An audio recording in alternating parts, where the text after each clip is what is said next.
Bien, continuando con la exposición del teletrabajo, ahora nos toca desarrollar cuáles son las obligaciones del empleador. En principio, el empleador tiene las mismas obligaciones que las establecidas para los trabajadores o servidores civiles, y bajo cualquier modalidad laboral, ya sea presencial o en su defecto a través del teletrabajo, para el cual se tiene que respetar el régimen laboral a través del cual estén laborando los trabajadores o servidores públicos. En el caso del servidor público, tengamos en cuenta que aplica el régimen 276, la 1057 o el 276. O en su defecto, algunas instituciones como Servir aplican también el régimen laboral de la 30.057. En el caso de los trabajadores privados, simplemente aplica, bueno, gran parte aplica el decreto legislativo 728 o la ley de productividad y competitividad laboral. Para ello, una de las obligaciones primordiales del empleador es que va a evaluar de manera objetiva la solicitud de modo de la prestación de labores. Es decir, los trabajadores o servidores públicos pueden solicitar el cambio de modalidad de servicio, ya sea de manera presencial a teletrabajo o viceversa. Para ello, el empleador tendrá que evaluar la solicitud que envíe el trabajador interesado o el servidor. Asimismo, el empleador tiene para sí, con los trabajadores y con los servidores civiles, el mismo trato. O sea, tiene que darles el mismo trato que les tiene brindando a los trabajadores de manera presencial. Es decir, no tiene que existir ningún acto discriminatorio por la modalidad de servicios, cada vez que los trabajadores son tratados de manera igual. El empleador tiene la obligación de comunicar al trabajador la voluntad debidamente motivada y con la anticipación correspondiente de efectuar un cambio en el modo de las labores que vienen desempeñando. Es decir, que una vez que el trabajador haya solicitado el cambio de la modalidad de prestar los servicios, este último, el empleador tiene la obligación de comunicar al teletrabajador o al servidor que ha sido aprobado o en su defecto se le ha denegado por las razones y fundamentaciones que este último deberá indicar. A respetar la desconexión digital, el empleador tiene la obligación de respetar cuál es el periodo a través del cual el servidor tiene que estar brindando servicios. Es decir, si tenemos un horario establecido de 8 a 5, usualmente que es el horario de servicios en el sector público, y en algunas instituciones es hasta las 6 de la tarde, o en los privados, que es desde las 8 hasta las 5:30 de la tarde. Durante este periodo, el trabajador está a disposición del empleador, pero existe un cierto horario donde se encuentra en una desconexión digital.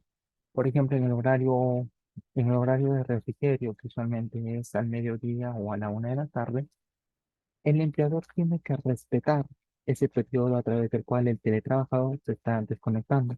Una vez que hace lo mismo con los trabajadores presenciales, tienen ese horario establecido para poder consumir sus alimentos y poder proseguir con el horario laboral. El empleador también tiene la obligación de entregar equipos y el servicio de acceso a Internet o asignar las compensaciones económicas por la provisión de estos al teletrabajador, además del consumo de energía eléctrica. Es decir, que el empleador tiene que asignar equipos, ya sea computador, CPU, teclados, todos los implementos de oficina que permitan al teletrabajador realizar su trabajo de manera adecuada. Asimismo, tiene que prever un servicio adecuado de Internet. En caso que el empleador no le provee este tipo de servicios al teletrabajador, el empleador está en la obligación de brindarle la compensación económica por ese servicio, por el servicio de Internet. Adicional a ello, también le brindará una compensación económica por el consumo de energía eléctrica, toda vez que el trabajador está utilizando la energía eléctrica de su domicilio, para lo cual llegará a un acuerdo o cuál será el consumo o el porcentaje que cubrirá el trabajador. A la desconexión digital total ¿Qué quiere decir con la desconexión digital? Se tiene que respetar el horario de salida.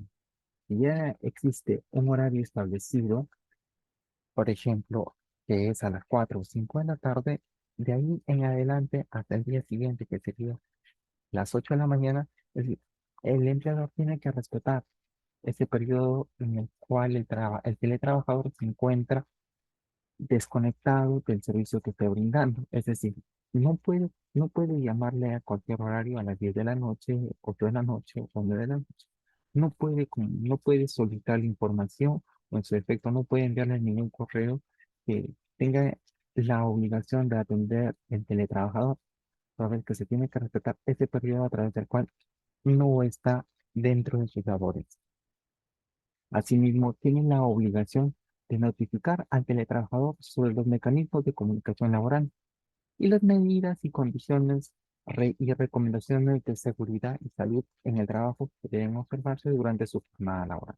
Es decir, el empleador está en la obligación de comunicarle al teletrabajador ¿cuáles son los mecanismos de comunicación laboral a través de los cuales se harán entregas de los avances del trabajo que se le ha asignado, ya sea, en un porcentaje o en su defecto dentro de un horario laboral, y también el medio a través del cual se le harán llegar los, los avisos o en su defecto los avances de los trabajos?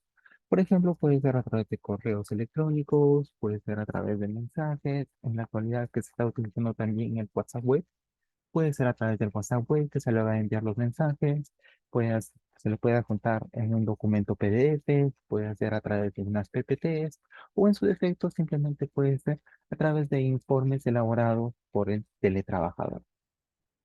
Para ello, el empleador también está en la obligación de capacitar rigurosamente en el uso de aplicativos informáticos a los trabajadores y en el incluido a los teletrabajadores, con el fin de que tengan una seguridad en la información que estén manejando y sobre todo que esto no afecte a su salud. Esto quiere decir que los empleadores deberán, o si es que realizan mensual, semestral o de repente de manera semanal, realizar capacitaciones a los teletrabajadores y también a los servidores de manera presencial para que estos puedan realizar de manera adecuada sus servicios sin afectar ya sea su salud dentro del lugar de trabajo o dentro de la institución en la cual se está desempeñando el servicio, si es en caso de manera presencial. Adicional a ello, también el empleador tiene que regular algunas obligaciones que deberá asumir el empleador en cuanto al teletrabajo, los mismos que deberán estar incluidos en el reglamento de trabajo, los cuales son entregados a los trabajadores al momento de brindar o al momento de suscribir el contrato laboral. Ahora, la implementación del teletrabajo. Por la implementación del teletrabajo, entendemos que las partes pactan en el contrato de trabajo o un documento anexo a este o otro medio válido el inicio o durante la vigencia de la relación laboral a través del cual se va a prestar esta modalidad. Es decir, las partes, cuando hablamos de las partes, estamos hablando del empleador y el teletrabajador. Estas dos partes acuerdan brindar un servicio a través del teletrabajo, los mismos que van a estar suscritos en un contrato laboral en el cual especifiquen cuál va a ser el medio a través del cual se va a brindar el servicio, cuándo inicia y cuál es la vigencia y cuándo va a culminar el servicio que estén brindando. Y tengamos en cuenta que el teletrabajo puede ser de manera parcial o puede ser de manera total. Es decir, si brindan el trabajo si brindan el servicio durante 8 horas, sería de manera total o en su defecto de manera parcial, durante 4 horas o en su defecto por 6 horas. Pero en caso que ya se haya suscrito un contrato laboral y no se haya establecido la modalidad de teletrabajo, se le puede adherir una adenda. Es por el cual que la ley de teletrabajo indica que se puede adjuntar un documento anexo al contrato, usualmente llamado una adenda. En una adenda se puede establecer el teletrabajo, cuál va a ser la vigencia que se va a prestar y el lugar donde se va a desempeñar, incluyendo lo ya indicado, el inicio y la vigencia de la relación laboral. En cuanto a la administración pública, se deberá priorizar la implementación del teletrabajo en aquellos puestos y actividades que han sido establecidas en el artículo 18 de la ley del teletrabajo. ¿Y cuáles son los establecidos en el artículo 18 de la ley del teletrabajo? Los puestos y actividades y funciones que puedan desempeñarse en la modalidad del teletrabajo, obviamente sin que ello genere una afectación a la prestación de servicios, así como que se puede realizar en una adecuada supervisión de labor. Es decir, usualmente se van a desempeñar las labores del teletrabajo, las que tengan que ver, las netamente administrativas, porque los trabajos que no sean de oficina difícilmente van a ser desempeñados a través del teletrabajo, toda vez que se requiere el trabajo físico que tienen que realizar los trabajadores y los servidores públicos, ya sea dentro de una institución pública o dentro de una empresa privada. Los servidores civiles que realizaran el teletrabajo deben tomar en consideración que la entidad no cuente con un equipo informático o ergonómico disponible para el servidor civil. En- Para esto, los trabajadores deben contar con este tipo de aplicativos. Es decir, si la empresa no cuenta con un equipo informático, una computadora, no cuenta con un adecuado establecimiento o no cuenta con un lugar adecuado o una silla ergonómica, estos instrumentos citados debe contar el trabajador para que pueda solicitar la aplicación del teletrabajo. Este punto es un poco contradictorio, toda vez que la misma ley indica que se puede solicitar el teletrabajo y que el empleador esté en la obligación de brindarte los equipos tecnológicos y los accesorios necesarios para brindar el teletrabajo. Sin embargo, aquí este literal nos establece que el empleador debe contar, perdón, el trabajador debe contar con estos equipos de equipo informático o ergonómico para que desempeñe dicha función.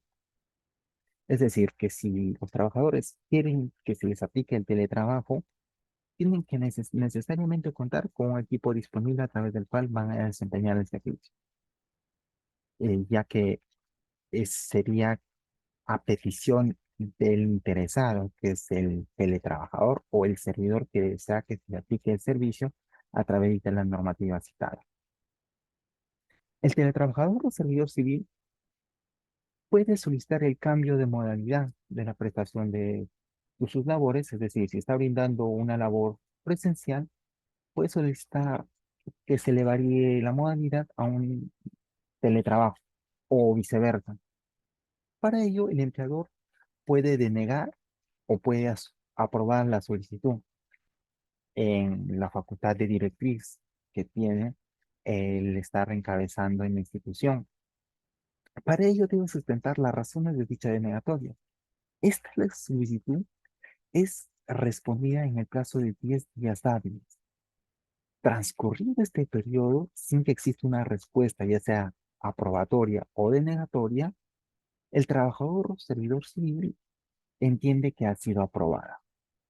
Aquí aplicaría también lo indicado el silencio positivo o silencio negativo que establece la ley 2744, la ley de procedimiento administrativo, la ley del procedimiento administrativo general, que posteriormente estaríamos desarrollando.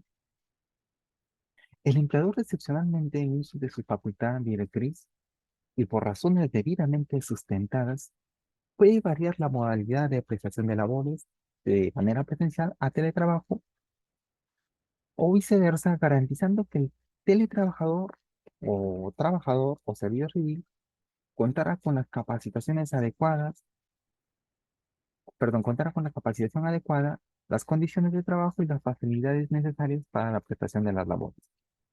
Es decir, que el empleador podrá cambiar, podrá cambiar la modalidad de servicio o trabajo,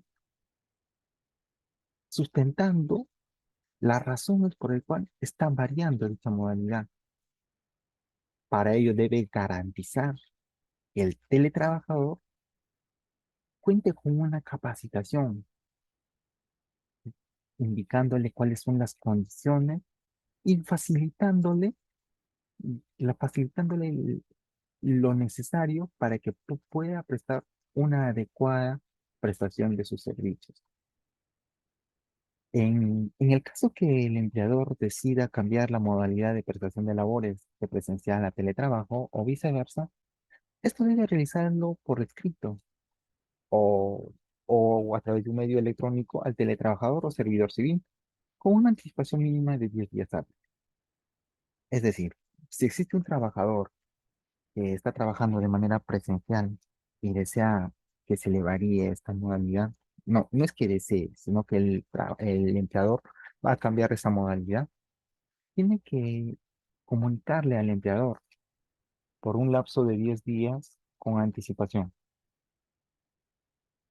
para que el trabajador pueda indicar para que el trabajador pueda en todo caso oponerse a dicha disposición y fundamentar las razones por el cual debería permanecer, ya sea en la modalidad de teletrabajo o en su defecto en la modalidad de presencial. En cuanto a las contrataciones del teletrabajador, la normativa especifica que para la contratación del teletrabajador se utilizan todas las modalidades de contratación, es decir, existen todos los regímenes laborales. El régimen laboral regulado por el Decreto Legislativo 276, la Ley de la Carrera Administrativa, el el Decreto Legislativo 1057, la Ley de Contratos Administrativos de Servicios, los llamados CAS, la Ley de Productividad y Competitividad Laboral, el Decreto Legislativo 728, también puede ser la Ley del Servicio Civil, la Ley 30.057, entre otros regímenes laborales que se utilicen ya sea en el sector privado o público, los cuales son factibles de aplicación del teletrabajo. En todos esos casos, el contrato de trabajo debe constar como información documentada. El documento puede estar almacenado en un soporte digital que asegure su integridad y autenticidad. Es decir, cuando se suscribe un contrato a través del teletrabajo, tiene que estar debidamente sustentada y tiene que estar almacenado en un soporte digital que asegure tanto la integridad y que se asegure la autenticidad, el mismo que tiene que estar de conocimiento de ambas partes, para que así no exista ningún inconveniente para posteriormente en el desarrollo del servicio.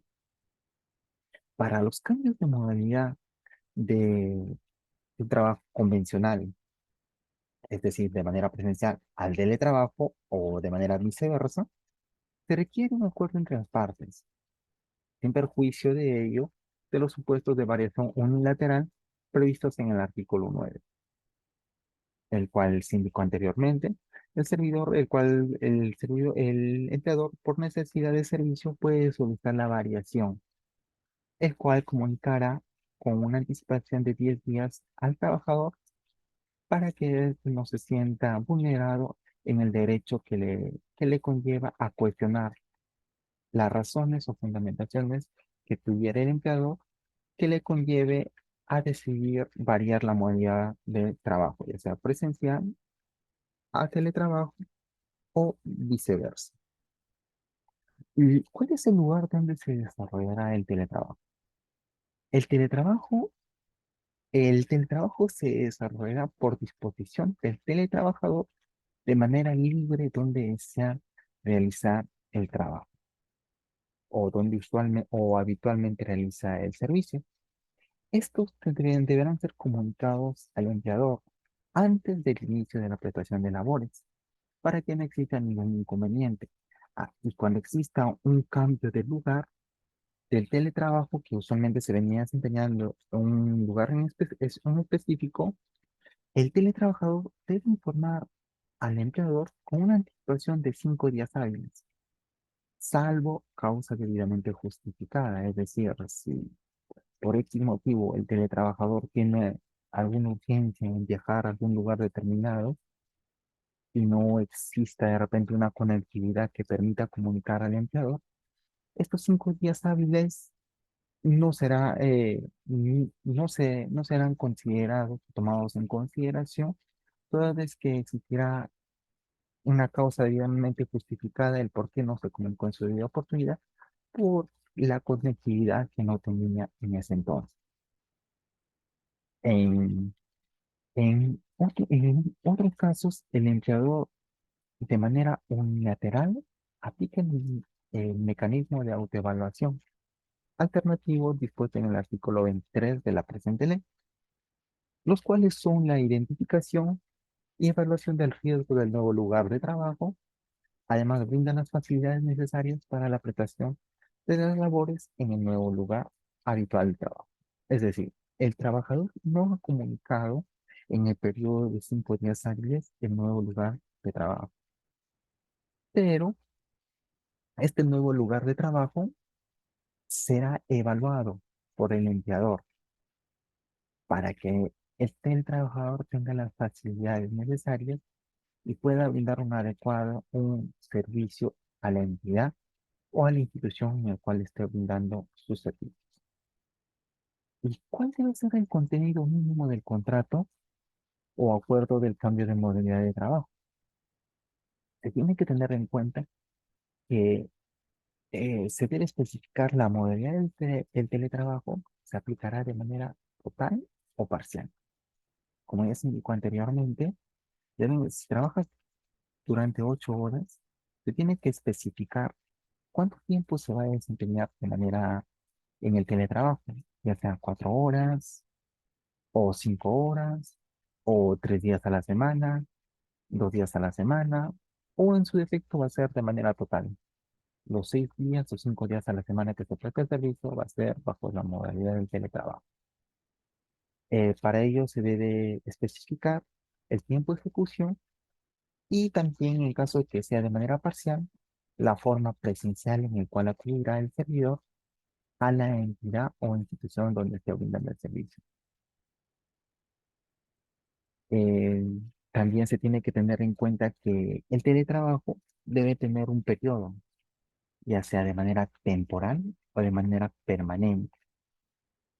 Eso se debe especificar en el contrato. Probablemente sea por un periodo de 3 meses y luego se retorna a la presencialidad, o de repente va a estar de manera permanente por el periodo que dure el contrato o, o por necesidad de servicio, que se desee brindar el servicio de manera presencial o de manera del teletrabajo. O sea, es un periodo a través del cual el empleador podrá decidir que el teletrabajador brinde servicios en el teletrabajo por un periodo determinado.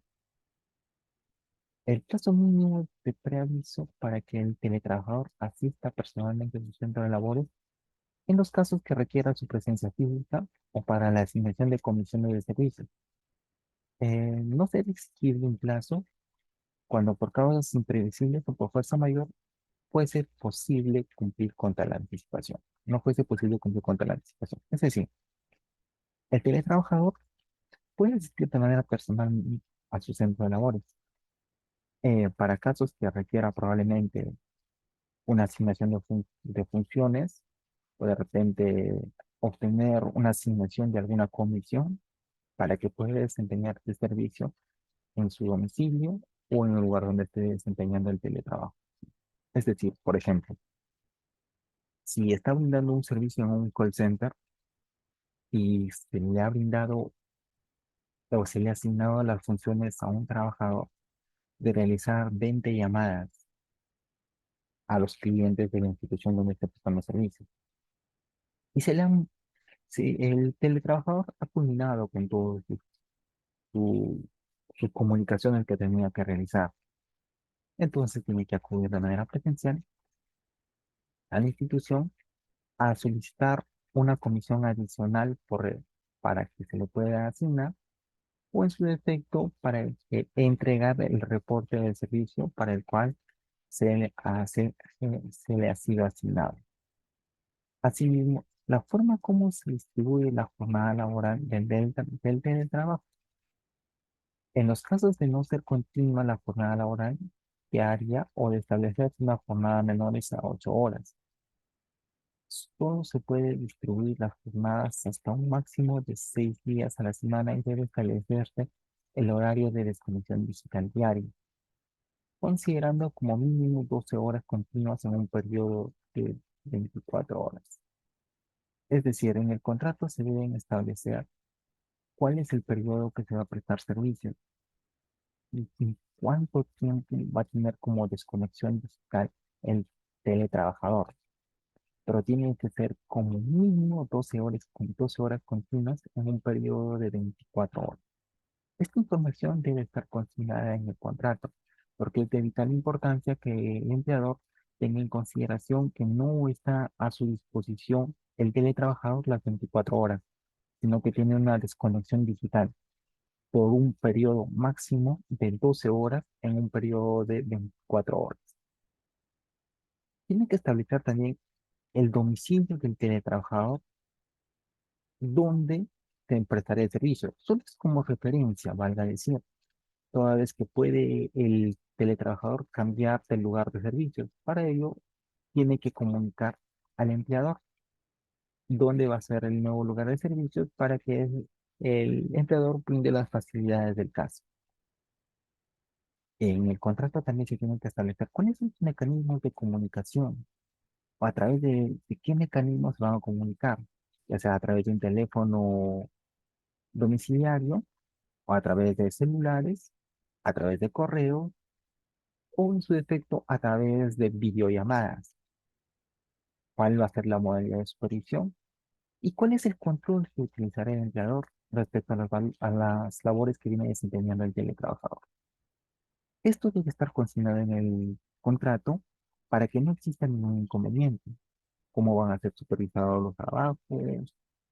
¿Cuántos trabajos tiene que realizar de manera mensual, semestral o de manera quincenal?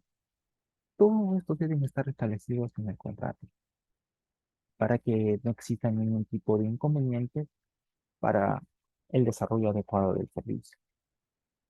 También tienen que estar establecidas en el contrato cuáles serán las plataformas y tecnologías digitales para la prestación de las labores, como para la previsión de equipos y el servicio de acceso a Internet, según corresponda, pudiendo ser actualizados en función al desarrollo tecnológico del empleador.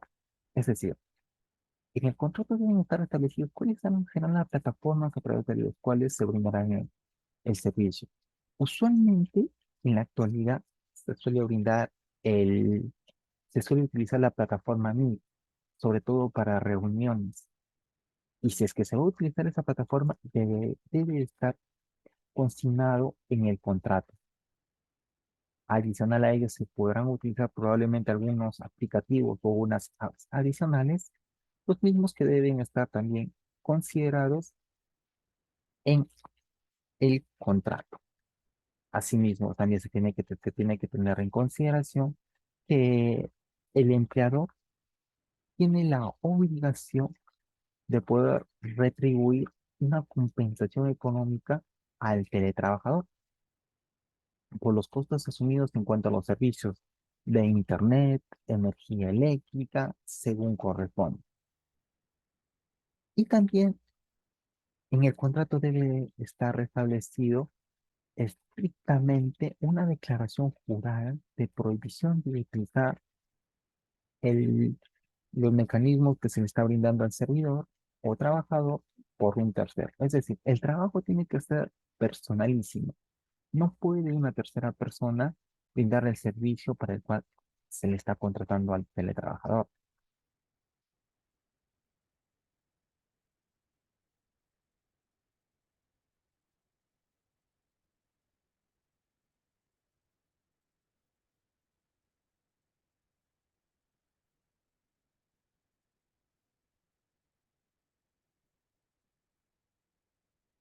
Los otros mecanismos también deberán estar establecidos en el reglamento de trabajo. ¿Cuál debería ser la concurrencia del teletrabajador a las instalaciones del centro de trabajo? En el caso del teletrabajador, en el caso que el teletrabajador necesite asistir a su centro para efectuar algunas actividades tales como consultas relacionadas con su vínculo o de repente para un manejo de los sistemas o programas específicos que le permita realizar. Es decir, el teletrabajador puede acudir a su centro de labores para solicitar que se le brinde algunos programas especificados, actualizaciones de repente de los software, actualización del servicio, o también para que pueda participar en actividades de bienestar que esté organizando su empleador.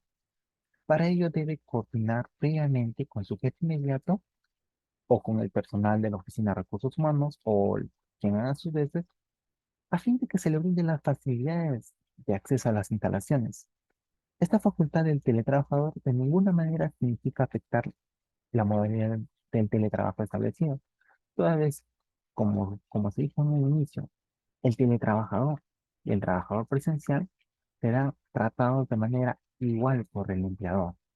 Y si el empleador esté realizando alguna actividad recreativa, esta misma actividad deberá ser también para el empleador que esté bajo la modalidad del perdón, que esté para el servidor que esté bajo la modalidad del teletrabajo y para el trabajador que esté bajo la modalidad presencial.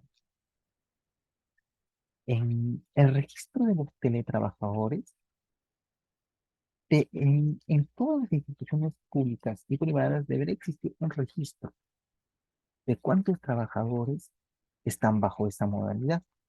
Para ello, el empleador deberá informar al Ministerio de Trabajo y Promoción del Empleo la cantidad de teletrabajadores que están bajo esta modalidad, sea de manera total o de manera parcial, que que se esté empleando mediante una declaración a través de la planilla electrónica. Es decir, todos los teletrabajadores deben ser comunicados debidamente al Ministerio de Trabajo y el Ministerio de Trabajo y Promoción del Empleo comunicará a la Autoridad Nacional del Servicio Civil periódicamente la información de los teletrabajadores obtenida a través de la planilla electrónica de las entidades de la administración pública. Tengamos en cuenta que existe cierta diferenciación en cuanto a los trabajadores que prestan servicios a través del régimen 728, sobre todo de las entidades privadas. El encargado de fiscalizarlo es el Ministerio de Trabajo y Promoción del Empleo.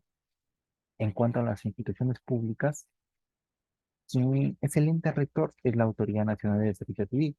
Es por ello que cuando el Ministerio de Trabajo obtiene la información de la cantidad de los teletrabajadores, ya sea total o parcial, este último tiene que comunicar a la Autoridad Nacional de Servicio Civil solo en cuanto a los servidores públicos de las entidades de la administración pública. Asimismo, el Ministerio de Trabajo y Promoción del Empleo tiene la facultad de verificar la información presentada por el empleador de las instituciones públicas y de las instituciones privadas, y con ello puede supervisar las condiciones y la situación de los teletrabajadores. Es decir, los trabajadores o los teletrabajadores, muy al margen de que tengan el derecho y obligaciones en cuanto a su empleador, también están fiscalizados por parte del Ministerio de Trabajo y Promoción del Empleo, quienes se van a evaluar el servicio que vienen desempeñando a través del teletrabajo, que se están brindando las condiciones adecuadas y sobre todo cuál es la situación de los teletrabajadores. En cuanto a los tratamientos sexuales en el teletrabajo, el, el hostigamiento sexual es una materia muy delicada a las labores o en cuanto al trabajo. La ley de teletrabajo establece que la configuración y las manifestaciones del hostigamiento sexual en el caso del teletrabajo se sujetan a lo dispuesto en el título 1, capítulo 2 de concepto, elementos y manifestaciones del hostigamiento sexual de la Ley 27.972, Ley de Prevención y Sanción del Hostigamiento Sexual y su reglamento según corresponde. Ya, ¿y cuál es el concepto que establece la Ley 27.972? En la Ley 27.972 considero yo humildemente que debería ser modificada toda vez que la ley 27972 establece cuáles son los lineamientos en cuanto al trabajo presencial. No dice textualmente trabajo presencial, pero el concepto va enfocado a ello. ¿Qué es lo que dice el concepto? El concepto indica que el hostigamiento sexual típico o chantaje sexual consiste en la conducta física o verbal, de manera reiterada de naturaleza sexual, no deseada o rechazada, realizada por una o más personas que se aprovechan de una posición o autoridad o jerarquía o cualquier u otra situación ventajosa en contra de otra u otra, quienes rechazan estas conductas por considerar que afectan su dignidad y como sus derechos fundamentales. Esto es el concepto en específico, es decir, usualmente se da esta conducta por los jefes o las personas que están a cargo de trabajadores o teletrabajadores. Es por el cual que indica que aprovechan de esa situación ventajosa que tienen a su subordinación a personal, ya sea femenino o masculino, para que puedan de repente ofrecerles algún servicio, o ofrecerles de repente aumentos de salarios, o ofrecerle de repente a cambiar a la modalidad presencial o a la modalidad de teletrabajo a través de una conducta que ellos consideren de contenido sexual. Es decir, si el empleador propone ciertas, propone ciertas conductas de connotación sexual o un chantaje sexual a a las trabajadoras o trabajadores con el fin de repente de variar de modalidad de servicios de teletrabajo a presencial o viceversa. Para ello, deberán ser denunciados ante el ente correspondiente a fin de que puedan ser sancionados los trabajadores que estén ejerciendo este tipo de conductas.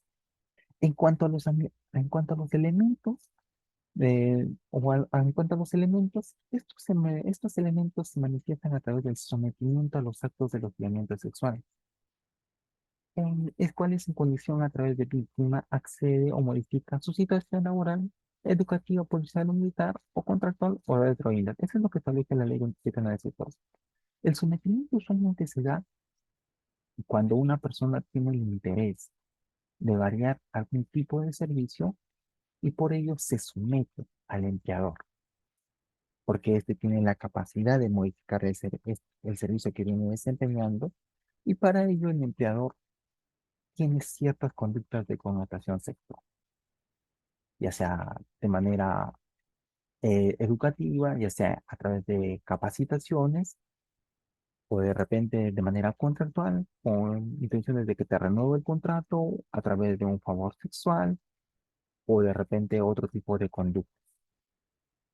El otro elemento es el rechazo de los actos de hostigamiento sexual, el cual genera que que tomen decisiones que conlleven a afectar a la víctima en cuanto a su situación laboral. Es decir, cuando el empleador o la persona que esté ejerciendo estos actos de connotación sexual ha ofrecido brindarle ciertas ventajas al teletrabajador o trabajador a cambio de de una conducta sexual o de un favor sexual. Y en caso de rechazo, el empleador o la persona que esté ejerciendo estas conductas tiende a tomar decisiones contrarias al marco legal, el cual usualmente va enfocado al daño a la vida, por ejemplo, en la desvinculación laboral.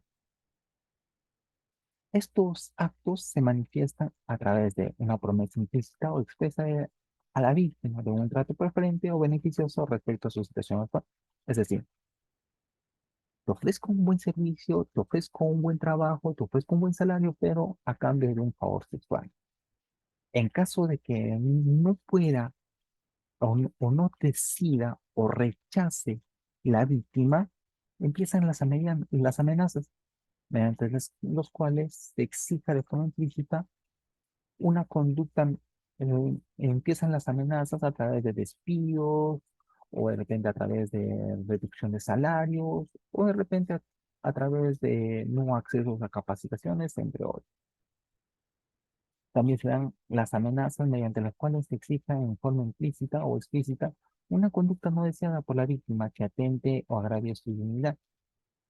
Asimismo, se da el uso de términos de naturaleza o connotación sexual, escritos o verbales, insinuaciones sexuales, proposiciones sexuales, gestos obscenos que resulten insoportables, hostiles, humillantes u ofensivos para la víctima. A ello debería agregarse, como hablamos del teletrabajo, las comunicaciones que deben tener los empleadores con los teletrabajadores o con los mismos servidores, los cuales deberían ser también considerados como tratos de connotación sexual, el- los tratos a través de los mecanismos tecnológicos, como es celulares, el WhatsApp u otros medios, de repente, a través de los cuales los jefes o las personas que realicen este tipo de conductas conlleven